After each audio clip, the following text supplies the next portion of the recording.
আল্লাহ রাব্বুল আলামিন সুন্দর করে বলেন, ইন্নাল্লাযীনা আমানু ওয়া আমিলুস সালিহাতি লাহুম জান্নাতুন তাজরি মিন তাহতিহাল আনহার যালিকাল ফাওজুল কাবীর। ইন্না বাতশা রাব্বিকা লাশাদীদুন ইন্নাহু হুয়া ইউবদিউ ওয়া ইউঈদ ওয়া হুয়াল গফুরুল ওয়াদুদ যুল আরশিল মাজিদ ফাআলুল লিমা ইউরিদ। জোরে বলুন আল্লাহু আকবার। আল্লাহু আকবার। আল্লাহ রাব্বুল আলামিন বলেন, সফল যদি হতে চাও, সফলতার কিছু শর্ত আছে। কোরআনকে আমি যতটুকু পড়াশোনা করেছি খুঁজে খুঁজে কয়েকটা শর্ত বের করেছি। 9টা শর্ত যার পূরণ হয়ে যাবে সে বান্দা কখনো ফেল করবে না, সে বান্দা সফল হয়ে যাবে। কয়টা কাজ বলেন? 9টা কাজ, 9টা শর্ত পূরণ করতে হবে। এর মধ্যে 1 নম্বর শর্ত হলো ইন্নাল্লাযীনা আমানু ওয়া আমিলুস সালিহাত। নিঃসন্দেহে যারা ঈমান আনবে এবং নেক আমল করবে তাদের কোনো ব্যর্থতা নাই, তাদের কোনো পরাজয় নাই।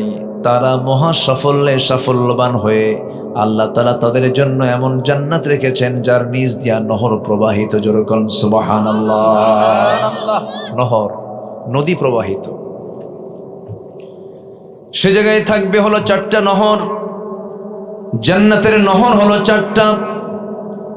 দুধের নহর, মধুর নহর, পানির নহর, শরাবের নহর। সেই জায়গায় পানির নহরও থাকবে, দুধের নহরও থাকবে। দুধ আমরা দুনিয়াতেও পান করি, জান্নাতেও পান করব ইনশাল্লাহ। বললেন না তো? ইনশাআল্লাহ। দুনিয়ার দুধ পান করলে পরে মানুষ বুড়ো হয়ে যায়, দুনিয়ার খাবার খেলে পরে মানুষ বুড়ো হয়ে যায়। কিন্তু জান্নাতের দুধ যদি কোনো বান্দা একবার পেটের মধ্যে উঠায় নেয়, জান্নাতের মধু যদি একবার পান করে নেয়, জীবনে তার কোনোদিন পৌঢ় ভাব আসবে না, বার্ধক্য আসবে না, চামড়া কষে যাবে না। ওই বান্দা সারা জীবন জান্নাতের মধ্যে চির যৌবন নিয়ে সেই জায়গায় বেঁচে থাকবে। যেরকম সুবহানাল্লাহ। জান্নাত এমন একটি জায়গার নাম যেখানে বুড়া হওয়ার কোনো সুযোগ নাই, আবার ঘুমও নাই সেখানে। জান্নাতের 4টা নহর পান করলে পরে কোনোদিন বুড়া হবে না সেই বান্দা। মধু পান করবে, জীবনী শক্তি তার ডাবল ডাবল হয়ে যাবে, যৌবন ডাবল ডাবল হয়ে যাবে। এবং জান্নাতের মধ্যে থাকবে এক্সট্রাক্টেড ড্রিঙ্কস, শরাব থাকবে। দুনিয়ার পচা মদ নয়, দুনিয়ার পচা মদ খেয়ে তাল না বেতাল, হোশ না বেহোশ। মদের মদ খায় রাত 3টার দিকে দরজার কাছে এসে ডাকে, বউকে ডাক দে, ওঠ খোল, ভাগ দে, শুয়ে পড়বো, ভাল লাগে না। 1 লাইনে সব শেষ। দরজায় ডাকতেছে, বউ এখন মনে মনে ভাবতেছে যে ও যে কয় বোতল খাইছে আল্লাহ জানে। একা আসার সাহস পায় না, ছেলেকে ডাক দিয়ে বলে, বাবা তোর আব্বা আসছে, সাথে চল, না জানি কোন থাপ্পড় চোটে কপালে।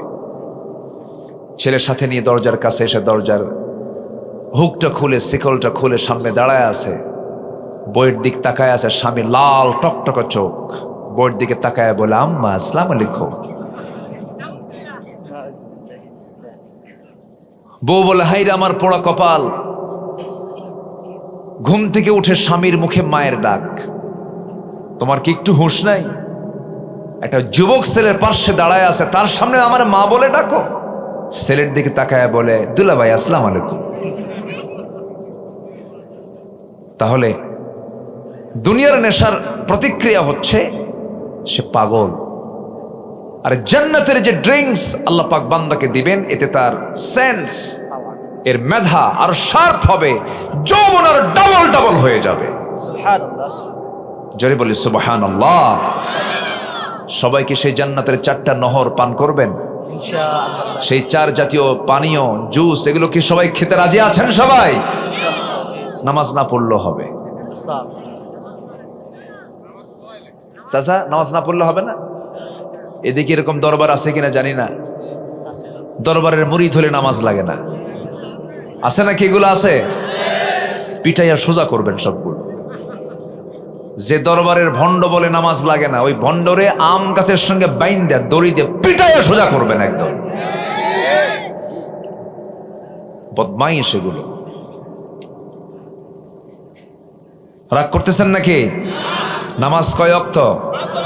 আমার নবী এই মুসলিম জাতিকে নামাজের দিকে নিয়ে আসার জন্য এই চুল পরিমাণ কোনো ফিকির ছিল না। তার বড় প্রমাণ হলো তারা মদের আইন পাশ করেছে, সুদের আইন পাশ করেছে, জিনার আইন পাশ করেছে, কিন্তু হিম্মত করে মুসলমানের সন্তান হয়ে নামাজের আইন পাশ করতে পারে নাই। ঠিক কিনা?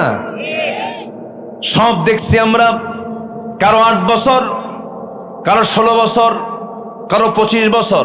ঠিক কিনা? দেশ চালিয়েছে কেউ 8 বছর, কেউ 16 বছর, কেউ 25 বছর। দেখেছে আইয়ুবের শাসন, মুজিবের ভাষণ, জিয়া কেটেছেন খাল, চাচা এরশাদের তাল বেতাল, আর মাঝখান দিয়ে চলছে শুধু হরতাল আর হরতাল। সব দেখা শেষ, আগামীর দেশ কোরআন হাদিসের বাংলাদেশ। সবাই কি দেখতে রাজি আছেন? রাজি আছেন কারা কারা? হাত উঁচু করে দেখান মুসলমান। আল্লাহু আকবার।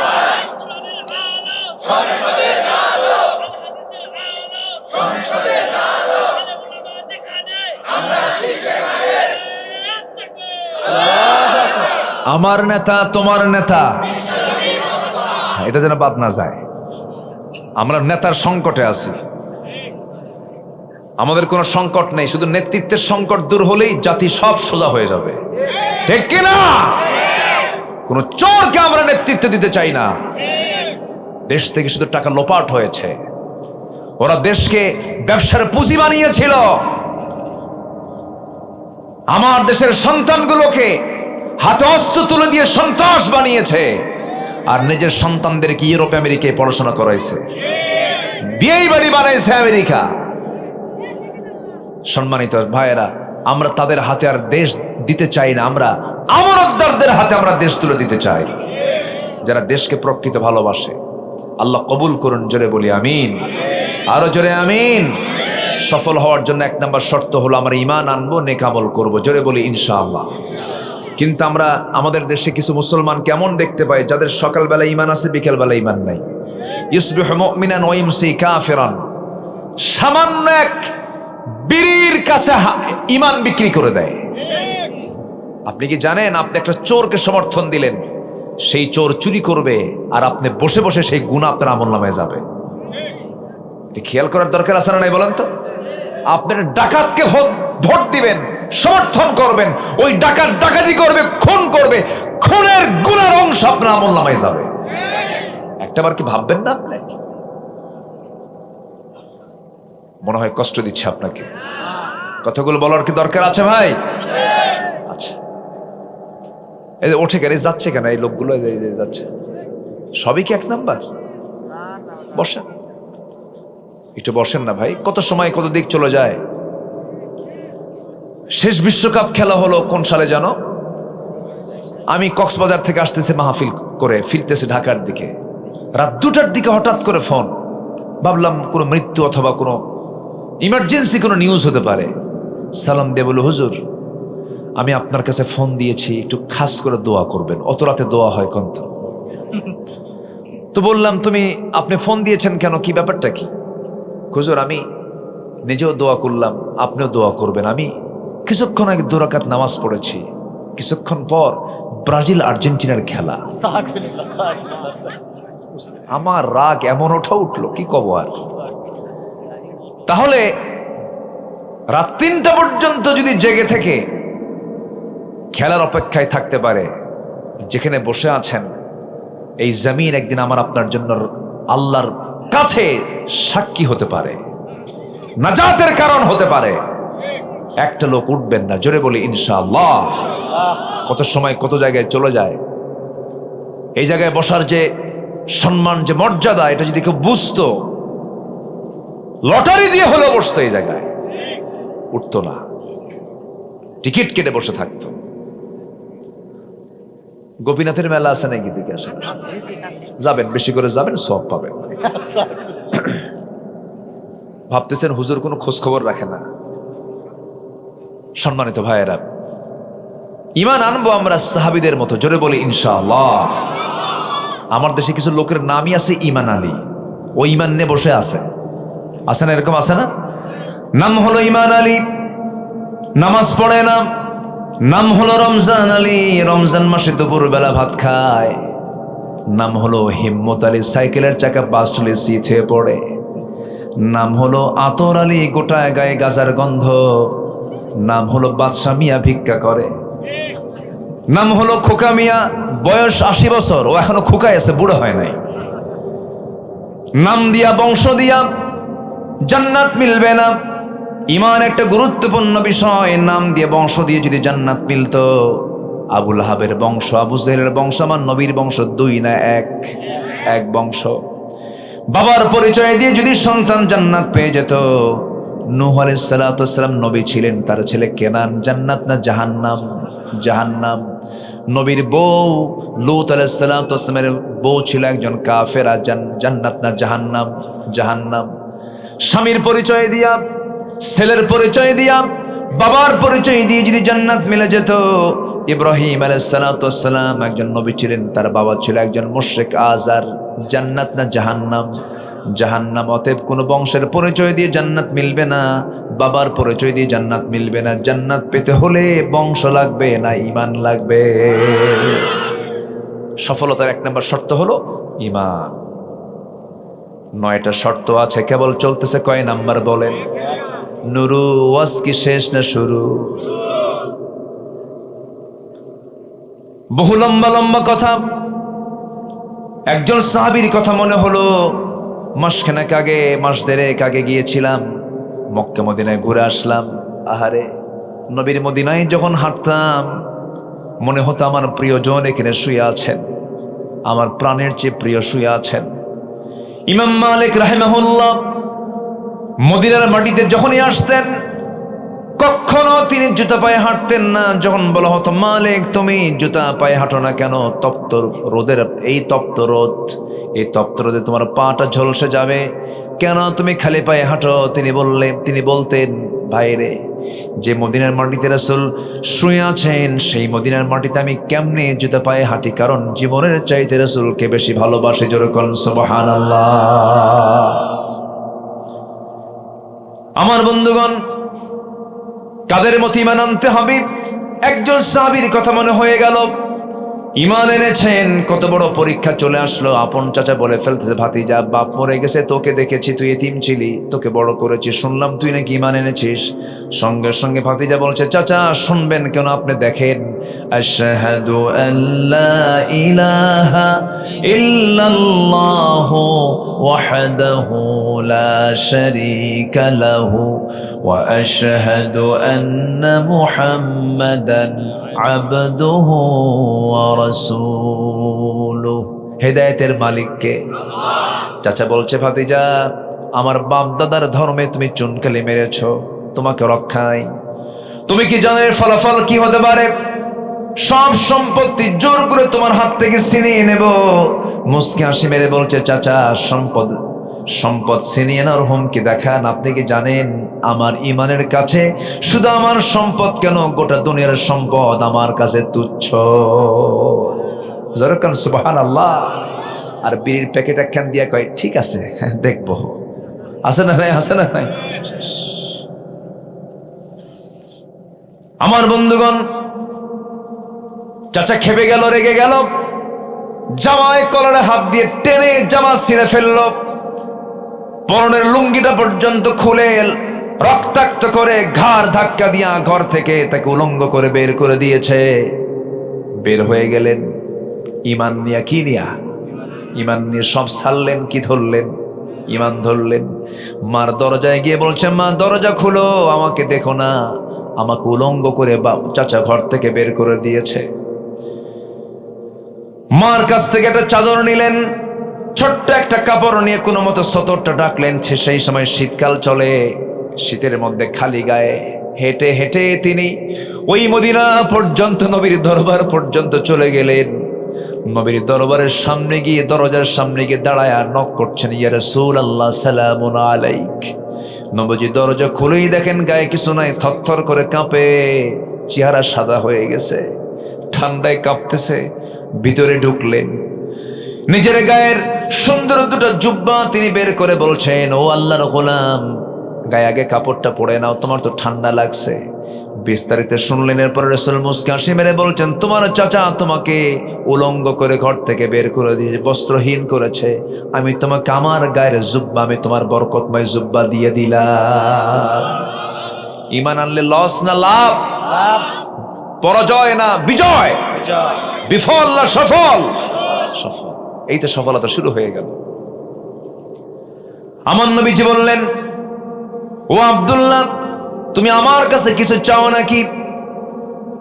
এবার আব্দুল্লাহ বলছেন, ইয়া রাসূলুল্লাহ, দুনিয়ার কোনো কিছু চাই না, আমি চাই আপনার কাছে মৃত্যুর শ্রেষ্ঠ রাজপথ শাহাদাত, আল্লাহ যেন আমাকে শহীদি মওত দিয়ে দেন। আমার নবীজি দুহাত তুলে দোয়া করে বলছেন, আয় আকাশের মালিক আল্লাহ, আমার আব্দুল্লাহর জান এবং মালকে তুমি কাফের বেঈমানদের জন্য হারাম করে দাও। এই দোয়া শোনার সঙ্গে সঙ্গে তিনি হতাশ হয়ে গেলেন। হায়, আমি দোয়া চাইলাম কি, দোয়া করলেন কি? হুজুর, আমি তো শহীদ হব না, কারণ কাফের মুশরিকরা আমাকে মারতেই পারবে না, আপনি এমন দোয়া করছেন। রাসূল বলছেন, ও আমার আব্দুল্লাহ, দিন গ্রহণে তোমাকে বহু বেগ পেতে হয়েছে, দুনিয়া বিক্রি করতে হয়েছে। তুমি কি জানো আব্দুল্লাহ, যদি কোনো বান্দার হৃদয়ে শাহাদাতের তামান্না যদি হৃদয়ে লালন হয়ে থাকে, ওয়া ইম্মা তাআলা ফিরাশিহি, তার মওত যদি বিছানায় হয়, আল্লাহ রাব্বুল আলামিন তাকে শহীদের দরজা তারে দিয়ে দেন। বেশ কিছুদিন পরে আমার নবীজি সাহাবে কেরামকে নিয়ে কোন এক যুদ্ধ অভিযানে বের হয়ে গেলেন। যুদ্ধ শেষ হওয়ার পর ফেরত আসতেছেন মদিনার দিকে, হঠাৎ করে নবীর কানে সংবাদ গেল, হুজুর, আপনার প্রিয় সাহাবী আব্দুল্লাহ অসুস্থ হয়ে পড়েছে। রাসূল বলছেন, কোন আব্দুল্লাহ? আপনার প্রিয় আব্দুল্লাহ, যে দুনিয়া বিক্রি করে ঈমানটা কিনে নিয়েছে। আমার নবীজি একটু কেঁদে ফেললেন আর বলছেন, ও সাহাবীরা, সর্বোচ্চ চেষ্টা করে নার্সিং করো, ওর সেবা করো, আমার সে খুব প্রিয় সাহাবী। 3 দিন পরে নিউজ আসলো, হুজুর, আব্দুল্লাহ বেঁচে নাই, দুনিয়া থেকে বিদায় নিয়েছে। রাসূল আস্তে করে বলছেন, সাহাবীরা শোনো, আমার আব্দুল্লাহর জানাজার আয়োজন করো, গোসল করায়া দাও। আজকে জানাজার দায়িত্ব আমি কারো কাঁধে দিব না, আমি রাসূল নিজে তার দায়িত্ব গ্রহণ করে নিলাম। জানাজা পড়াচ্ছেন মুহাম্মদ সাল্লাল্লাহু আলাইহি ওয়াসাল্লাম। ঈমানের সফলতা আছে না নাই বলেন? আছে। জানাজা সম্পূর্ণ হয়ে গেল। আমার নবীজি বলেন, ও সাহাবীরা, দেখো তো আমার আব্দুল্লাহর কবরটা তোমরা কোথায় খনন করছো? হুজুর, ওই 2 পাহাড়ের ঠিক মাঝখান বরাবর কবর খনন হয়েছে নাকি? হ্যাঁ হয়েছে, আমাকে নিয়ে চলো, আমি যাব কবর দেখতে। নবীজি কবরের সামনে গিয়ে দাঁড়ালেন, আবেগ আপ্লুত হয়ে কাঁদতে কাঁদতে বলছেন, সাহাবীরা, আমার আব্দুল্লাহর লাশ এই কবরে আমি কাউকে নামাতে দেব না, আমি নিজে আমার আব্দুল্লাহর লাশ আমি কবরে নামায় নেব। আমার নবীজি নিজে আগে কবরে নামলেন। কবরে নামার পরে আমার রাসূল বলছেন, ও আমার আবু বকর, আমার ডানে নামো, ও আমার ওমর, আমার বামে নামো। দুজনকে 2 পাশে নামায়া দিলেন। আমার নবীজি 2 হাত সামনের দিকে আগায় দিলেন। সুন্দর করে আব্দুল্লাহর লাশ যখন তিনি ধরলেন, বলছেন, আবু বকর মাথা ধরো, ওমর পাটা ধরো। 3 জন মিলে কবরে শোয়া দিলেন। বুকের উপরে হাত রেখে আমার নবীজি আকাশের দিকে তাকায় বলছে, আকাশের মালিক আল্লাহ, এই মুহূর্ত পর্যন্ত আমি আব্দুল্লাহর উপরে সন্তুষ্ট আছি, আমি আব্দুল্লাহকে খুব ভালোবাসি। ও আল্লাহ, আমার আব্দুল্লাহকে তুমি ভালোবাসো, আমার আব্দুল্লাহকে তুমি মাফ করে দাও, আমার আব্দুল্লাহর প্রতি তোমার রহমতের বৃষ্টি নাযিল করো। এমন করে দোয়া করছিলেন। আর পাশে দাঁড়িয়ে থাকা এক অসহায়ের মতো ব্যক্তি, দাঁড়িয়ে থাকা এক অসহায়ের মতো মনে হচ্ছে। সাদ বিন আবি ওয়াক্কাস বলছেন, আকাশের মালিক আল্লাহ, আমি আজকে জীবিত সাদ বিন আবি ওয়াক্কাস না হয় যদি ওই কবরের বাসিন্দা হতাম, জীবনটা বড় ধন্য হতো। কারণ যে কবরবাসীকে দাফন করার জন্য পৃথিবীর সেরা 3 জন মানুষ তার যার কবরে নেমে যায়, জোরে বলেন সুবহানাল্লাহ। ঈমানের সফলতা। ঈমানকে লালন করব আমরা, সবার আগে ঈমানকে আমরা প্রাধান্য দেব।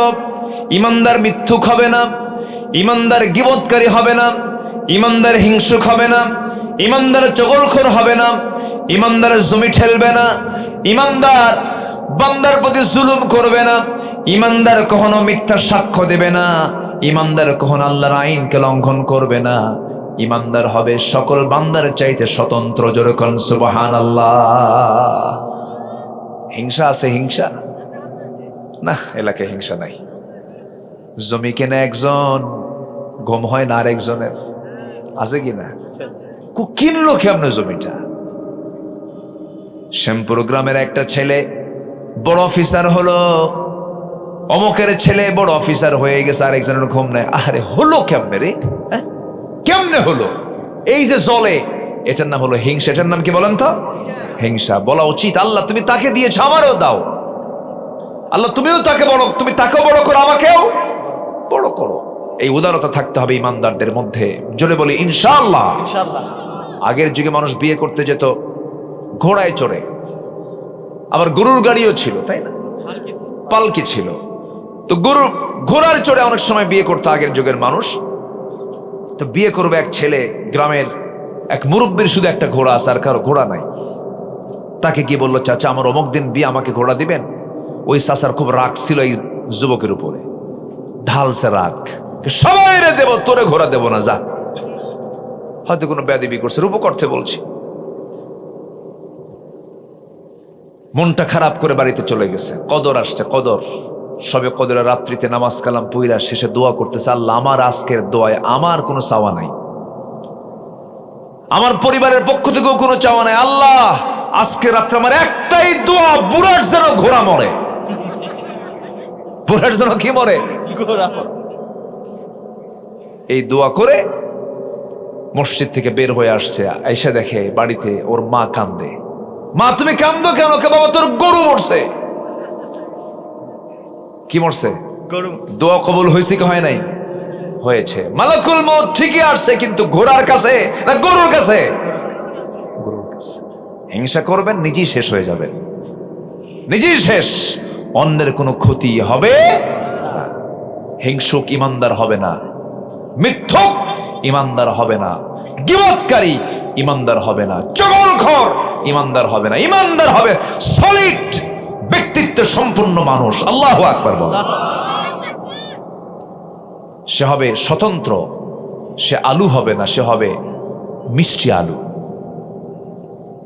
আলুর কাজ হলো, ও আলু দিয়ে কি হয় না, আলু দিয়ে সবে আলুর চপ, আলু ভর্তা, আলুর ডাল, আলু ঘাটি, ঠিক কিনা কন? সবই হয় আলু দিয়া, কিন্তু মিষ্টি আলু দিয়া সব হয়? শুধু লবণ দিবেন, সিদ্ধ করবেন, খাবেন, এটাকে অন্য কোনো কাজে লাগানো যাবে না। আমরা মিষ্টি আলু হব না গোল আলু হব? দেখেন গোল আলু। মানে এতক্ষণ ওয়াজ করে ঠিক বুঝলাম, গোল আলু তো যাত্রায় যায়, গভীরতাও যায়, আবার হজেও যায়। আমরা ওই নেতৃত্বের মুখে জুতা মারি যারা মসজিদ কমিটির সভাপতি, ওয়াজ মাহফিলের সভাপতি, আবার যাত্রা কমিটির সভাপতি। জুতা দিয়া পিটাইয়া সোজা করবো এই নেতাগুলোকে আমরা, ঠিক কিনা? এগুলো মানি না আমরা। ইমামকে ঠিকই ভালো দেখেন, ইমাম যখন নেবেন বলবেন যে দেখো তো ইমাম সাহেব বিড়ি খায় নাকি, দেখো তো ইমাম সাহেবের চোখ ঠিক আছে কিনা দেখো। ইমাম সাহেব নেওয়ার সময় দুনিয়ার কিছু খুঁজে খুঁজে বের করেন। আপনার ইমাম যদি গাঁজা খায়, নামাজ পড়াতে দেবেন? আপনারা হয় মদ খান, হুজুর কেন গাঁজা খাবে? মসজিদের ইমামকে আপনি এমন সুন্দর করে দেখতে চান, সমাজের যারা ইমাম হবে তাদের দেখার সময় এখন এসেছে। এখন সবাইকে রাজি আছেন তো ইনশাআল্লাহ? আল্লাহ কবুল করুন, জোরে বলি আমিন। নাম্বার 2, কি হাসতেছেন কেন? ওয়াজ আজকে কদ্দুর হয় না, টেনশন নাই, আমি এক লাইনে শেষ করে দিতে পারবো। যদি বলেন 5 মিনিটে শেষ করে দেব। আলোচনা চলো, একটু বসেন। নাম্বার 2, পরিশুদ্ধিতা, নফসের শুদ্ধতা দরকার। আচ্ছা বলেন তো, কোনটা ভালো হওয়া দরকার, বাইরেরটা আগে না ভিতরেরটা আগে? বাইরেরটা না ভিতরেরটা? বাহির সব ঠিক, কিন্তু ভিতর কিচ্ছু নাই, লাভ আছে? লাভ নাই। ভিতরটা আগে ঠিক করতে হবে। ভিতর হচ্ছে নফস। ভিতরটা কি বলেন তো? নফস। সুন্দরী মেয়ে দেখলেই কি দেখতে মন চায়? চুপ করে আছে, মনে হয় সব ফেরেশতা বসে আছে, বুঝলেন? নিষ্পাপ মাসুম বাচ্চা সব সুন্দরী নারী দেখলে কি দেখতে মন চায়? এখন তো মনে হচ্ছে পুরুষ, দেখতে মন চায়? দেখা যাবে? দেখতে মন চায়, একটু তাকাই তো, মন চাবে, তাকানো যাবে? এটার নাম ঈমান। এটার নাম কি বলেন? ঈমান। এটাই হচ্ছে নফসের শুদ্ধতা। নফসকে রোগী বানানো যাবে না, নফসকে রোগাক্রান্ত করা যাবে না। মন চাবে আমি চেয়ে থাকি, মন চাবে আমি খারাপ কাজে যাই, কিন্তু যাওয়া যাবে না। এটার নাম হচ্ছে নফসের শুদ্ধতা। আমরা নফসকে শুদ্ধ রাখবো, জোরে বলি ইনশাআল্লাহ। আল্লাহ রাব্বুল আলামিন বলেন, নাম্বার 2, কোন বান্দা সফল? ওই জায়গায় দেখলাম যালিকাল ফাউজুল কাবীর, ঈমান আনবে, নেক আমল করবে, বড় সফলতা পেয়ে যাবে। এবার বলছেন ক্বাদ আফলাহা মান তাযাক্কা ওয়া যাকারা ইসমা রাব্বিহি ফাসাল্লা বাল তু'থিরুনাল হায়াতাদ দুনিয়া ওয়াল আখিরাতু খায়রুন ওয়া আবকা। আমার বন্ধুগণ, ওই বান্দাই সফল যারা নফসকে যারা শুদ্ধ করতে পেরেছে, নফসের শুদ্ধতা যারা আনতে পেরেছে। নফসের শুদ্ধতা আনার আরেকটা গুরুত্বপূর্ণ মাধ্যম হলো সব সময়ের জন্য ভাবতে হবে আমাকে কে দেখছেন। আসতে বলবেন না, কে দেখছেন? আল্লাহ যদিও আছেন সপ্তম আকাশের উপর আরশ আজিম, তার ইলম সব জায়গায় আছে না নাই বলেন? আছে। আল্লাহ বলছেন বান্দারে, তুই আমাকে বড় সাক্ষী বানায় এনে, তুই আমাকে বড় রাজ সাক্ষী বানায় নিয়ে তুই জমিনে চলবি, তুই কোনো খারাপ কাজ করতে পারবি না, কারণ আমি সেখানে আছি, আমার ইলম সেখানে আছে। এই জন্য আমাদের সমস্ত আমলকে মজবুত করার জন্য সব সময় ভাববো আমার সঙ্গে কে আছেন? আল্লাহ আছেন। নফসের শুদ্ধতার সাহায্যার্থী এই বিষয়টা খুবই জরুরি। এই বিষয়টা আমাকে আপনাকে খেয়াল করতে হবে। আমার বন্ধু আল্লাহ রাব্বুল আলামিন নিজে বলেছেন 7 শ্রেণীকে আমি আর সাজিমের ছায়ে জায়গা দেব। এর মধ্যে একটা অন্যতম শ্রেণী হলো যে বান্দা, যে যুবকের সামনে কোনো নারী, সুন্দরী রূপবতী বংশে ঘরের কোনো নারী প্রেমের প্রস্তাব দেওয়ার পর সে বলে ফেলল আমি আল্লাহকে ভয় করি, এমন নফসের শুদ্ধতা যারা অর্জন করবে আমি আল্লাহ রাব্বুল আলামিন তাকে আরশ আজিমের ছায়ে তাকে মেহমান বানাবো। জোরে করুন সুবহানাল্লাহ। এই যুবক, এই বসো না, কয়া চলে যায়। এই যে কি, বসো বসো বসো আব্বা, বসো আব্বা, আব্বা বসো বসো। চলে যাবো তো, আমিও যাব, আমার কালকে ঢাকা, আমি আমি আমি যাব না আমার। আচ্ছা বলেন তো, মেহমান থুয়ে যদি বাড়িওয়ালা দৌড়ায়, এটা কি লক্ষণ ভালো নাকি বলো তো বাবা? এই বসো, এই বসো, আবার যাচ্ছি, চলে বসো বসো।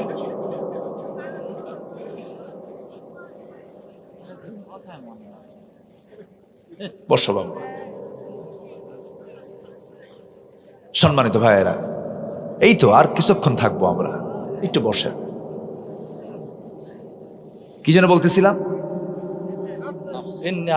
ইন্নী আখাফুল্লাহ। আর শাজিমের ছায়ায় জায়গা দেওয়া হবে। আর শাজিম কয় মাইল দূরে? কোন কত মাইল দূরে? 3 মাইল না 10 মাইল? কেউ যেতে পারবেন? নিজের চেষ্টা কেউ যেতে পারবেন সেই জায়গায়? মানুষ চাঁদে গেছে। কোথায় গেছে? চাঁদে। কোথায়? চাঁদে। নিকটবর্তী চাঁদ ঘুরে আসছে। 70 দশকে নীল আর্মস্ট্রংরা গিয়েছিলেন। মঙ্গল গ্রহে মানুষ গেছে। এখন মানুষ যদি চিন্তা করে যে চাঁদ দেখলাম, মঙ্গল গ্রহ দেখবো, সূর্য দেখবো, উপায় আছে? না। সূর্যের ইন্টারনাল তাপমাত্রা হচ্ছে 15 লক্ষ ডিগ্রি সেলসিয়াস।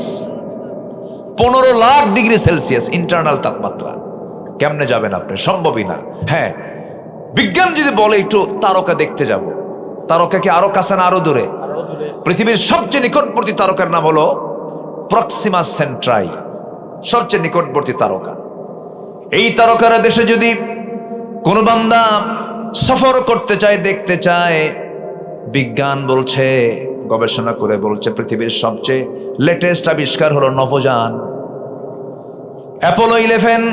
অ্যাপোলো 11-এর গতি হলো প্রতি ঘন্টায় 39,000 কিলোমিটার, প্রতি ঘন্টায় 39,000 কিলোমিটার। এই বেগেও যদি রওনা দিয়ে দেয় পৃথিবী নামক এই জায়গা থেকে ওই প্রক্সিমা সেন্টারে সবচেয়ে নিকটবর্তী তারকার দেশে যেতে সময় লাগবে 1,15,000 বছর মাত্র।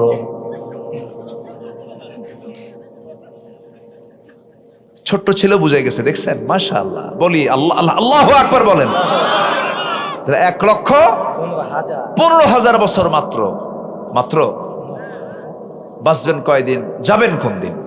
আর আল্লাহ বলছে তুই আমার ভয়ে নিজের সতীত্ব, নিজের যৌবনকে কন্ট্রোল করবি, নফসকে কন্ট্রোল করবি, নফসের শুদ্ধতা আনবি, আমি আল্লাহ তোকে স্পেশাল মেহমান বানায়া আর শাজিমের ছায়ায় জায়গা দিয়ে দেব।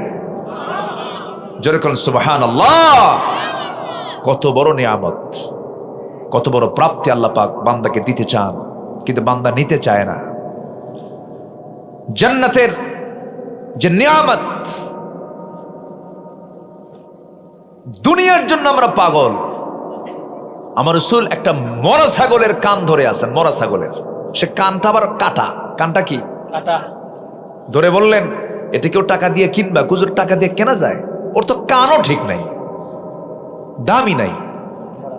আমার রাসূল বলছেন এই মরা ছাগলটা যেমন তোমার কাছে মূল্যহীন, ঠিক আমার আল্লাহর কাছে দুনিয়াটা এই মরা ছাগলের মতো। এই দুনিয়া পার হয়ে যাবে, জান্নাতের একটা কোড়া রাখার জায়গা, একটা কোড়া রাখার জায়গা, খায়রুদ দুনিয়া ওয়া মা ফিহা, দুনিয়া এবং দুনিয়ার মাঝে যা আছে তার চেয়েও দামি। কেউ তো সুবহানাল্লাহ বলতেছেন না? সেই জান্নাত কি সবাই পেতে রাজি আছেন তো? পেতে রাজি আছেন তো? নিজের বইয়ের দিকে নজর, অন্যের বইয়ের দিকে নজর, এটা যেন মনে থাকে। আবার আমরা নফসকে ইমানদারের নফসে রূপান্তর করব। জোরে বলি ইনশাআল্লাহ। কিছু নফস আছে কুত্তা নফস। কি নফস বলেন? কুকুরের মতো স্বভাব, সব জায়গায় চাটন মারে। কি ঠিক কিনা? ঠিক কিনা? সব জায়গায় চাটন মারে, এটা হচ্ছে কুত্তা নফস।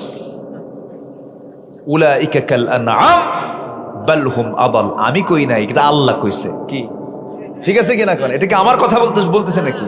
এরা চতুষ্পদ জন্তু, তার চেয়েও খারাপ, কুত্তার চেয়েও খারাপ। আল্লাহ আমাদের ইমানকে মজবুত করে দেন। জোরে বলি আমিন। ইমান চেক মসজিদে হবে না, ইমান চেক হবে বাজারে। মসজিদে নামাজ পড়ার পরিবেশ আছে, ওখানে ইমান চেক কি হবে? ইমান চেক হবে যাত্রা হচ্ছে, তুমি যাও নাকি? আসতে কন কেন? ইমান চেক হবে, সুদের কারবার চলে, তুমি সুদের কারবার করবা নাকি? এখানে ইমান চেক হবে। তসবিহ জপবেন, মক্কায় যাবেন, মদিনায় যাবেন, ওখানে ইমানের চেক নাই। ওটা তো ধর্মীয় কাজ করবেনি আপনি। রাগ করতেছেন মনে হয় আপনারা? কি নফসকে পচা রাখবো না শুদ্ধ করব? নফসকে শুদ্ধ করব। জোরে বলি ইনশাআল্লাহ। হারাম কিছু খাবো না, হারাম কিছু দেখবো না, হারাম দেখি চিন্তাও করবো না। জোরে বলি ইনশাআল্লাহ। এক সাহাবী বলেন হুজুর ওয়াজ আমি বেশি শুনবো না, আমারে খুব কম কিছু আমল দেন, আমি জান্নাত পেতে চাই। নবীজি বললেন তাই বসো। রাসূল কাউকে হতাশ করতেন না, বস এখানে বস, কি করবা তুমি বলো? হুজুর আপনি শিখাই দেন, তুমি কি করতে চাও বলো?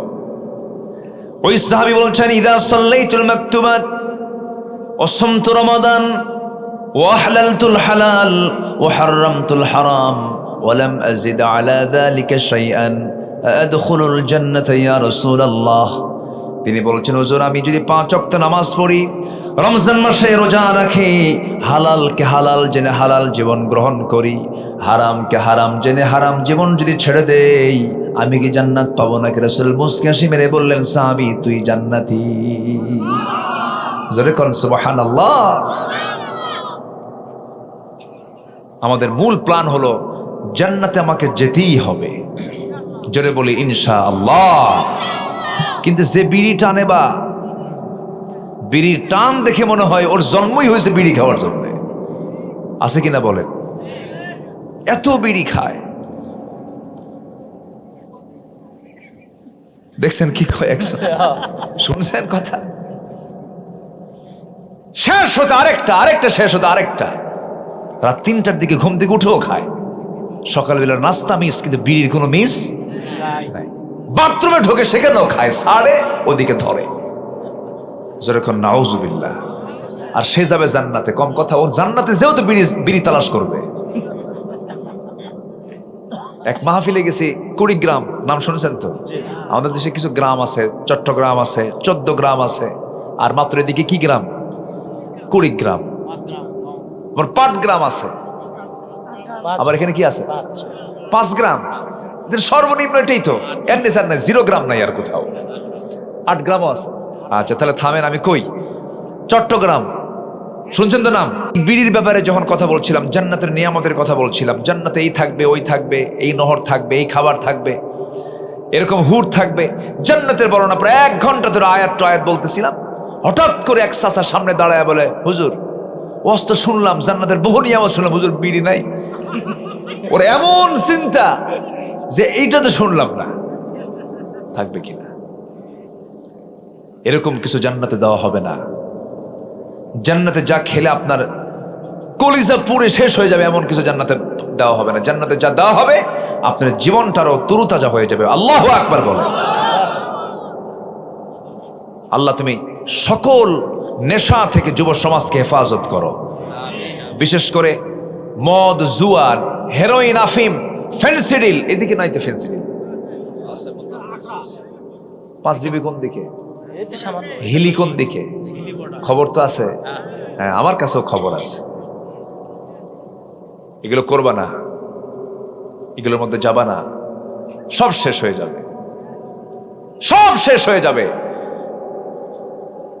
এরপরও সবচেয়ে বড়, এখন আরো বড় ভয়ঙ্কর নেশা হচ্ছে ডিভাইস, এই মোবাইলের, ফ্রি ফায়ার, পাবজি, ক্যাসিনো, এই নেশাগুলো। যুবকরা এগুলো বাদ দাও, দয়া করে বাদ দাও। যুবকরা কুটকুট করে হাসতেছে, বুঝলে? বোঝে তো, সব সব বোঝে। তুমি বুঝো, কিন্তু তোমাকে বুঝেন কে? আস্তে, তোমাকে বুঝেন কে? জীবন কয়টা? সাজানোর সুযোগ কয়বার? একবার। আর ফিরে পাবা না। সুন্দর করে সাজায় নাও ইমান দিয়ে, জোরে বলি ইনশাআল্লাহ। আমার ভাইয়েরা, নাম্বার 3 হলো সত্যবাদী হওয়া। নাম্বার 4 হলো আমাকে আপনাকে তাকওয়া অর্জন করতে হবে। তাকওয়াটা কি? তাকওয়া হলো সমস্ত হারাম কাজ থেকে নিজেকে বাঁচিয়ে রাখা। ছোট্ট একটা উদাহরণ দেব আমি। তাকওয়াটা কি? এই যে বোতল দেখতে পাচ্ছেন, গ্লাসটা দেখতে পাচ্ছেন, এরকম একটা বোতল নিয়ে ওমর ফারুক মধু নিয়ে আসছেন বাড়িতে। 1 বোতল মধু নিয়ে বাড়িতে এসে বলছে, বউ আমার, এই বোতলটাকে 5টা ভাগ করো। মধুটা 5টা ভাগ করে প্রতিবেশীর 4 ঘরে 4 অংশ দিয়ে আমাদের একটা অংশ আমাদের জন্য রেখে দাও। বউয়ের হাতে বোতল হস্তান্তর করার পরে তিনি বলছেন, না, আমাকে দাও, আমি তোমাকে ভাগ করতে দেব না। বলুন তো, এই আচরণ স্বামী যদি বউয়ের সঙ্গে করে কি হতে পারে? আপনার বউ কি করবে? কোন রাগ হবে? হবে। বলবে, আমারে চিনলে না, 37 বছরের সংসার তুমি ধ্বংস করে দিলা, তুমি আমার বিশ্বাস করো না, কত কি বলবে। কিন্তু ওমর ফারুকের বউ কি আমার আপনার বউয়ের মতো? উনি বললেন, তাই, ঠিক আছে, নেন। একটু হলো তো মন খারাপ হওয়ার কথা, তাই না? নিলেন। বোতলটা নিয়ে করলেন কি? প্রতিবেশীর 1 ঘরে ঢুকলেন। প্রতিবেশীকে ডাক দিয়ে বলছেন, প্রতিবেশী আমার, সুন্দর করে 5টা ভাগ করো, 1টা ভাগ তুমি নাও, আমাকে দাও, আর বাকি 3টা ভাগ প্রতিবেশীর ঘরে ঘরে পৌঁছায় দাও। সমান ভাগে ভাগ করবো, যেন কম বেশি না হয়। তার অংশের মধুটা নিয়ে চলে আসলেন নিজের ঘরে। বউয়ের হাত ধরে বলছেন, বউ আমার, আমি তোমাকে দারুণ ভালোবাসি, আমি দুনিয়া চালাই, তুমি আমার ঘর চালাও, আমার সন্তানকে দেখো, লালন পালন করো, খুব উপকার হয় আমার। আমি তোমার এই বিশাল বড় খেদমতকে কখনো অস্বীকার করবো না, আমি তোমাকে স্বীকার করে নিচ্ছি আমার বউ। আল্লাহর কসম করে বলে, আমি তোমাকে সন্দেহ করে তোমার হাত থেকে বোতলটা নেই নাই। বোতল নেওয়ার উদ্দেশ্য আমি তোমাকে সন্দেহ করি নাই। বোতল নেওয়ার কারণ হলো, এই বোতলটা আমি এই জন্য নিয়েছি, তুমি যখন সমান 5 ভাগে ভাগ করবে, যদিও সমান হয়ে যাবে, কিন্তু মধু তো তরল জিনিস। এই তরল জিনিস হওয়ার কারণে কিছু অংশ মধু তোমার হাতে লেগে যাবে, সে হোক না 1 ফোঁটা হোক, 2 ফোঁটা হোক, 3 ফোঁটা হোক। এই যে 1 ফোঁটা, 2 ফোঁটা, 3 ফোঁটা মধু যে তোমার হাতে বেশি আসবে, আমাদের অংশে বেশি আসবে, এটা চাই নাই মনে করে মধুবাগের দায়িত্ব আমি অন্যের কাঁধে চাপায়া দিয়েছি। যেরকম সুবহানাল্লাহ। এটার নাম কি? তাকওয়া। অনেক লম্বা লম্বা কথা, সময় তো কম, বলবো বলবো বলবো বলবো। ওমর ফারুক রাদিয়াল্লাহু তাআলা আনহু রাতের আধারে বের হয়েছেন। রাতের আধারে বের হয়ে জনগণকে দেখবেন খালি পায়ে হাঁটতেছেন, জুতা পায়ে হাঁটতেছেন না। জুতো পায়ে না হাঁটার কারণ হলো, জুতো পায়ে যদি হাঁটেন রাস্তার পাথরের সাথে জুতার একটা ধাক্কা লেগে একটা আওয়াজ হবে, গভীর রাতে আমার নাগরিকের ঘুম নষ্ট হয়ে যাবে। কিয়ামতের দিন আল্লাহ পাক আমাকে আসামির কাঠগড়ায় দাঁড় করায় বলবেন, জনগণের ঘুম নষ্ট করলি কেন? এই জন্য খালি পায়ে হাঁটি। এটার নাম কি? কার ভয়? বলেন কার ভয়? কার ভয়? দুজন বের হয়েছেন, একজন আলী আরেকজন ওমর। দুজন সফরে বের হয়েছেন রাত্রিবেলা, প্রত্যন্ত অঞ্চলে চলে গেছেন। ছোট্ট একটা ঘর দেখতে পেলেন, বুড়ি মহিলা বসে আছে সেই জায়গায়। বুড়ি মহিলাকে সালাম দিয়ে বলছে, বুড়িমা কেমন আছেন? আলহামদুলিল্লাহ ভালো, তবে খুব কষ্টের মধ্যে আছি। এবার ওমরে ফারুক বলছেন, আপনার কি কষ্ট বলুন? আমাকে আজ পর্যন্ত ওমরও দেখতে আসলো না। কার সামনে কয়? বলেন কার সামনে কয়? ওমরের সামনে বলে। কেমনে দেখতে আসবে মা? ওমর থাকে সেই মদিনায়, আর আপনি থাকেন এত দূর। এত দূর কেমন করে আসা যায়? প্রত্যন্ত অঞ্চল, অনেক কষ্ট তো হয়, এই জন্য আসতে পারে না। এবার মহিলা বৃদ্ধা নারী বলছে, দূরে মনে হয় তোমরের দায়িত্ব নেওয়ার কি দরকার ছিল? কি কথা কি বুঝতে পারছেন? ও যদি দূরেই মনে করে তো দায়িত্ব নেওয়ার কি দরকার ছিল? আসামি হয়ে গেলে ওমরে ফারুক সঙ্গে সঙ্গে চোখ দিয়ে পানি বের হয়ে গেছে। যদি এই মহিলা কিয়ামতের দিন আমাকে ধরে ফেলে, আমি নাজাত পাবো না। এই মহিলার সাক্ষী আমাকে জাহান্নামে নিয়ে যাবে। এবার বলছে, মা একটা প্রস্তাব দেব। কি সেই প্রস্তাবটা হচ্ছে, আপনি কি এই মামলাটা মিটায় নেবেন নাকি আপনি মাফ করে দেন ওমরে ফারুক রে? ওমরে ফারুক রে মাফ করবো না। মাফ করে দেন, টাকা দেওয়া হবে, দিনার দেওয়া হবে। 25 দিনারের চুক্তি করা হলো, 25 দিনার তার হাতে দেওয়া হবে। এমন সময় ওমরে ফারুক নিজের পরিচয় গোপন করে রাখছেন। দূর থেকে আলীকে ডাক দিচ্ছেন, আলী এইদিকে আসো, আমিরুল মুমিনিন ওমরে ফারুক, আমি আসতেছি। মহিলার কানে এই নামটা চলে গেছে। মহিলা থরথর করে কাঁপের, এতক্ষণ ধরে আমি কার সঙ্গে কথা বললাম, ভয় থরথর করে কাঁপতেছে। ওমরে ফারুক বলছেন, মহিলা আপনার চেহারা ফ্যাকাশে হয়ে গেছে কেন? তিনি বলছেন, না ভুল করে ফেলেছি ওমরে ফারুক, আমিরুল মুমিনিন আমাকে মাফ করে দেন। না না, ভুলটা আপনি করেন না, আমি করেছি, আপনি আমারে মাফ করে দেন। আপনি যা নিয়েছেন টাকা, এই যে টাকা দিয়ে দিলাম। তিনি কোনো লেখার জিনিস না পেয়ে করলেন কি, নিজের জামাটা ছিঁড়লেন, জামার কাপড়ে লিখে নিলেন। মহিলার কাছ থেকে 25 দিনারের বিনিময়ে মামলা তুলে নেওয়া হলো। কথা বোঝেন নাই? ওই কাপড়টা, ওই কাগজটা, ওই লেখাটা লিখে নিয়ে আসলেন। বাড়ির বউ পরিবারকে জানায় দিয়ে বলছেন, ও পরিবারের সদস্যরা, আমি যেদিন ওমর মরে যাব, সেই দিন আমার কাপড়ের সঙ্গে এই চিঠিখানা দিয়ে দিবা। আমি আল্লাহর সামনে এই চিঠিখানা দিয়ে আমি নাজাতের জন্য আল্লাহর কাছে আপিল করবো। জোরে করেন সুবহানাল্লাহ। এটার নাম হলো তাকওয়া। এটার নাম কি বলেন? তাকওয়া। মান ইউতিইল্লাহা ওয়া রাসূলাহু ওয়া ইয়াখশাল্লাহা ওয়া ইয়াত্তাকিহি ফাউলাইকা হুমুল ফাইজুন। জোরে বলুন আল্লাহু আকবার। প্রত্যেক আয়াতে ফাইজুন আছে না নাই? ফাউজুন কবীর আছে না নাই? মুফলিহুন আছে না নাই? আজকে আমার ফাইজুন মুফলিহুন এগুলো দিয়ে শেষ। নাম্বার 6 হলো, ধৈর্যশীল যারা হবে তারা বিশাল বড় সফলতা পাবে। ইন্নী জাযাইতুহুমুল ইয়াওমা বিমা সাবারু আন্নাহুম হুমুল ফাইজুন। ধৈর্য আছে যার, সফলতা আছে তার। একটা প্রশ্ন করব, বলুন তো ভাই, বিয়ে আগে না ধৈর্য আগে? অনেকে চুপ করে আছে। বিয়ে আগে? বিয়ে আগে না ধৈর্য আগে? ধৈর্য নাই যার, সংসার নাই তার। ধৈর্য আছে, সংসার আছে। ধৈর্য নাই, সংসার নাই। বলুন তো, ব্যবসা আগে না ধৈর্য আগে? গেঞ্জি বিক্রি করে দোকানদার, 1 গেঞ্জি দেখি 1 গেঞ্জি নাই না, 10 গেঞ্জি দেখি 1 গেঞ্জি নাই। 10 গেঞ্জি দেখালো, এরপরে গেঞ্জি কিনলো না। এখন কি কাস্টমারকে কি করবে দোকানদার? রাগ হবে?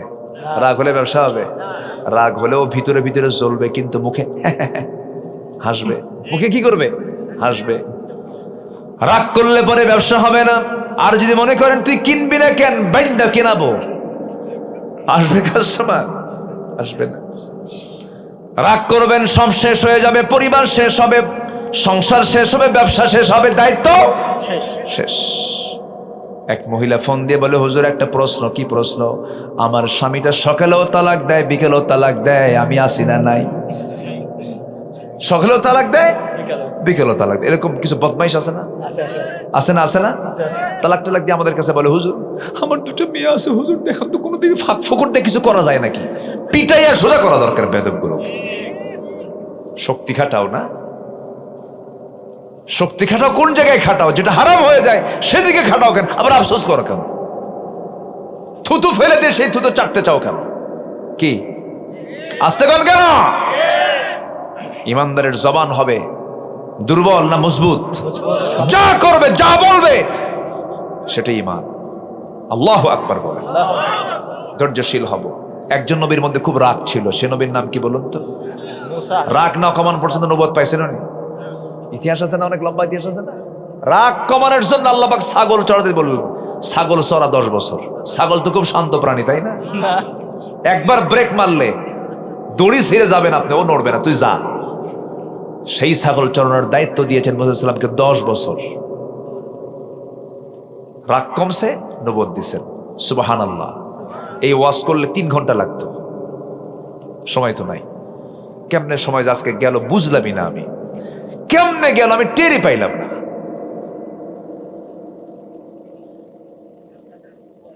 কি কি পড়ে এগুলো সব? শিশির, ঠান্ডা, এখন আর কেউ যায় না, দেখছেন সব বসে গেছে, মাহফিল জমে গেছে। কিন্তু বলি আলহামদুলিল্লাহ। ভাববেন না ফজর পর্যন্ত চালাবো, শেষ করে দিচ্ছি। ফজর ফজর আলোচনা চলো, হুজুর মরুক। হ্যাঁ, আপনার তো এক রাত, আমার তো সব রাত। 7 নাম্বার, সৎ কাজের আদেশ, অসৎ কাজের বাধা। বিফল না সফল? ওয়ালতাকুম মিনকুম উম্মাতুন ইয়াদউনা ইলাল খায়রি ওয়া ইয়া'মুরুনা বিল মা'রুফি ওয়া ইয়ানহাউনা আনিল মুনকার ওয়া উলাইকা হুমুল মুফলিহুন। জোরে বলুন আল্লাহু আকবার। নাম্বার 8 হলো তওবা করা। তুবু ইলাল্লাহি জামিআন আইয়ুহাল মুমিনুনা লাআল্লাকুম তুফলিহুন। আছে? আমি কি তুফলিহুন আর মুফলিহুন স্যার আজকে ওয়াজ আছে আমার সব জায়গায়, শুধু এটাই বলতেছি। আমি এটা দিয়ে শুরু করেছি, এটা দিয়ে শেষ করবো। আমি আলেম ওলামা যারা আছেন বুঝতেছেন বিষয়টা। আমরা সফল হতে চাই। সফল হতে চাই কার পরামর্শে? আল্লাহর সর্বশেষ হলো নাম্বার 9, সফল হতে হলে 7টা গুণ লাগবে। قد أفلح المؤمنون الذين هم في صلاتهم خاشعون والذين هم عن اللغو معرضون والذين هم للزكاة فاعلون والذين هم لفروجهم حافظون। মুমিন হতে চাও, 7টা গুণ অর্জন করো। কয়টা গুণ বলেন? কি মুমিন হব আমরা? খাঁটি মুমিন। বলেন কি মুমিন হব বলেন? নাম্বার 1 নামাজ, নাম্বার 2 হলো বাজে কথা বাদ, নাম্বার 3 হলো যাকাত, নাম্বার 4 হলো লজ্জাস্থানের হেফাজত, নাম্বার 5 হলো লিআমানাতিহিম ওয়াহাদিহিম রাউন, আমানত ঠিক রাখা, নাম্বার 6 হলো ওয়াদা ঠিক রাখা, নাম্বার 7 নামাজের ব্যাপারে যত্নশীল হওয়া। আল্লাহ বলছেন তোর হাতে আমি জান্নাতের টিকিট, জান্নাতের চাবি দেব, তুই জান্নাতুল ফিরদাউসে ঢুকে যাবি। সুবহানাল্লাহ, সুবহানাল্লাহ। বসে পড়ো। সম্মানিত ভাইয়েরা, মাহফিল প্রত্যেক বছর হোক, সবাই চান না? ইনশাআল্লাহ সবাই চান তো? আল্লাহ কবুল করুন, জোরে বলে আমিন। আমাকে মাহফিল কমিটি অনেক আগের থেকে, আরো 1 ঘন্টা আগের থেকে বলে আসতেছে, হুজুর একটু বলেন মাহফিল করতেছি আমরা, অনেক আর্থিক দিক থেকে আমরা একটু মাইনাসে আছি, একটু বলেন। আমি আপনার সম্মানে বলিনি, যদি বলি তখন বলবেন দেখো হুজুর এসে এটা শুরু করুন। আমি আপনাকে সম্মান জানিয়ে এত দূর পর্যন্ত লম্বা সময় নিয়ে এখন শেষের দিকে এসে আমি একটু আপনার কাছে একটু আরজ করব, সবাইকে আমরা কিছু দিতে পারবো ইনশাআল্লাহ। প্রথমে একটা আয়াত দিয়ে শুরু করেছিলাম, আল্লাহর কালাম তেলাওয়াত, দিন কায়েম, নামাজ কায়েমের সংগ্রাম যারা করবে এবং আল্লাহর পথে যারা গোপন প্রকাশ্য দান করবেন, তিজারাতান লান তাবুর, তার ব্যবসায় কোনো লস নাই। তো আসুন আমরা কিছু দিয়ে আমরা আল্লাহকে সন্তুষ্ট করার মানসিকতা নিয়ে আমরা দোয়ার দিকে যাব। একটু চাদর যাবে, ব্যাগ যাবে, যে যা পারি দিল থেকে আমরা সবাই দেব। আল্লাহ তুমি কবুল করে, জোরে বলি আল্লাহুম্মা আমিন। আমার মা বোন যারা আসছেন সবাই দেবেন, যারা দিবেন না বসে থাকেন। কিন্তু চাইতে গিয়ে যদি আপনি দৌড় মারেন তাহলে চাওয়ার দরকার নাই, একটু বসেন, আমরা একসঙ্গে দোয়ায় শামিল হব। জিকির করে লা ইলাহা, আরো জোরে লা ইলাহা সুবহানাল্লাহ ওয়ালহামদুলিল্লাহ লা ইলাহা। জি, চাদর ব্যাগ যাচ্ছে, যে যা পারি সবাই দেব। আমার মা বোনরা আসছে নাকি? আমার মা বোন আজকের দানে মা বোনরা ফার্স্ট হবেন, জোরে বলে ইনশাআল্লাহ। আল্লাহ কবুল করুন। এর মাঝে একটা ঘোষণা আমি দিচ্ছি, এই জয়পুরহাট একসময় বগুড়াই তো ছিল, তাই না? জি, বগুড়ার শেরপুর একটা এলাকা আছে, চেনেন? শেরপুর একটা উপজেলা। আমি কিন্তু আমার জন্মস্থান কিন্তু বগুড়া জেলা, শেরপুরে আমার জন্ম।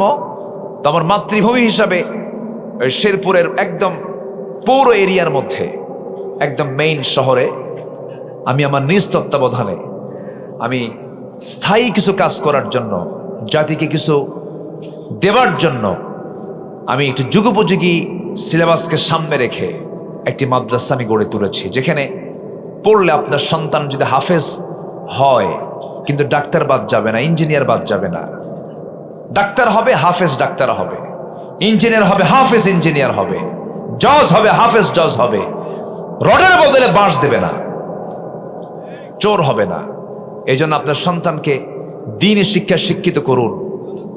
ক্লাস 5 শেষ হবে, ওর হিফজ শেষ হবে, ক্লাস 5-এর বাংলা ইংরেজি অঙ্ক তার জানা শেষ হয়ে যাবে। বোনাস হবে তার 30 পারা কোরআনটা সে মুখস্থ করতে পারবে। আমি এমনভাবে মিশর, জামিয়া আল আজহার, মদিনা, মক্কা বিভিন্ন জায়গায় ঘুরে বিভিন্ন সিলেবাস দেখেছি। আমি সবগুলোকে এক জায়গায় করে আমি একটা সিলেবাস প্রণয়ন করেছি, আমরা সমন্বয় করে সেই বিজ্ঞানসম্মত অত্যন্ত বাস্তবসম্মত করে যেন এই শিশুটা যেন আগামীর যোগ্য নাগরিক হয়ে যোগ্য সমাজ গড়তে পারে, যোগ্য হয়ে এমন একটা নাগরিক করার জন্য একটা চেষ্টায় আমি নিজেকে নিয়োগ করেছি। আপনার সন্তান এখান থেকে খুব বেশি দূরে নয়, বগুড়া শেরপুর। যদি আপনার সন্তানের বয়স যদি 7, 8, 9 হয়, বড় জোর 10ও যদি হয়, আমরা খুব অল্প সময়ের ভিতরে তাকে একটা লেভেলে নিয়ে এসে একটা ব্যালেন্সে নিয়ে এসে আমরা 11 বছরের মধ্যেই, 12 বছরের যদি 10 হয়, 12 বছরের মধ্যে যদি 7, 8 হয়, 9 সর্বোচ্চ 11 বছরের মধ্যে আমরা তাকে হাফেজ কমপ্লিট করে দেব। এদিকে বাংলা ইংরেজি এগুলো শিখবে। এরপর আপনি যদি কোনো মেডিকেলে পড়াতে চান, ইঞ্জিনিয়ারিং পড়াতে চান, যেখানে নিয়ে যান না কেন কোনো সমস্যা থাকবে না। সে অনায়াসে দেশের একটা নৈতিক একটা ভিত্তি সে গড়ে তুলবে, দেশকে সামনের দিকে এগিয়ে নেবার জন্য আপনার সন্তানটা প্রস্তুত নিয়ে ফেলবে। সেখানে বালক এবং বালিকা শাখা দুটাই আছে। আপনার সন্তানকে আপনি দিতে পারেন। আমি আমার হাতে সন্তানগুলোকে দেখবো, নাড়বো, দেখবো, আমি দেখভাল করব। ইনশাল্লাহ কিন্তু বললেন না সবাই। একসময় আমার মাদ্রাসা আপনাদের দাওয়াত থাকলো, আপনারা যাবেন, ঘুরে আসবেন। সন্তান সবচেয়ে বড় সম্পদ। আমার প্রতিষ্ঠানে এখন চতুর্দিকে বাড়ি ভাড়া নাই, এখন কেউ বাড়ি পাচ্ছে না, সব ওখানে গিয়ে ভাড়ায় থেকে সন্তানকে মাদ্রাসায় পড়াচ্ছে। ওদের ফার্স্ট ডিউটি হচ্ছে সন্তান মানুষ করি। ব্যবসা আগে না সন্তান আগে? চাকরি আগে না সন্তান আগে? সব কিছু আগের, মূল আগে হচ্ছে সন্তান। সব করে ফেলছেন, সন্তান গাঁজা খায়, থাকবে কিছু? কিছুই থাকবে না। এই জন্য সন্তানকে সময় দেন, সন্তানকে 10 মিনিট পর পর সময় দেন। দারুল আমিন আইডিয়াল মাদ্রাসা একটা মাদ্রাসা। আমি এখানে কিছু পোস্টার আছে, জি ইনশাআল্লাহ এখানে পোস্টার লিফলেট কিছু আছে, নেবেন। কিছু হ্যান্ডবিল আছে, এটা আপনারা সংগ্রহ করতে পারবেন। এবং কার্ড আছে মাদ্রাসার, কিন্তু আমার না, আমাকে পাবেন, ঠিক আছে? শুধু শিক্ষা রিলেটেড পাবেন, মাহফিলের জন্য না। কিন্তু মাহফিলের জন্য আরেকটা নাম্বার আছে। কি কথা বুঝতে পারলাম তো? এটা শুধু আপনার বাচ্চাদের জন্য, আপনি করতে পারবেন। মাদ্রাসায় আসবেন, আমি দাওয়াত দিলাম। আল্লাহ আপনাদের প্রত্যেকটা সন্তানকে দ্বীনি শিক্ষা শিক্ষিত করুন, জোরে বলি আল্লাহুম্মা আমিন। কোরআন বোঝার তৌফিক দান করুন, আল্লাহওয়ালা বানান, জোরে বলি আমিন। 6, 7, 8, 9 এই বয়সের বাচ্চা যাদের আছে মাথায় নেবেন, ছেলে হোক মেয়ে হোক, সন্তানকে আল্লাহওয়ালা বানান। আগে কি বানাতে হবে? আল্লাহওয়ালা। আল্লাহ কবুল করুন, জোরে বলি আমিন।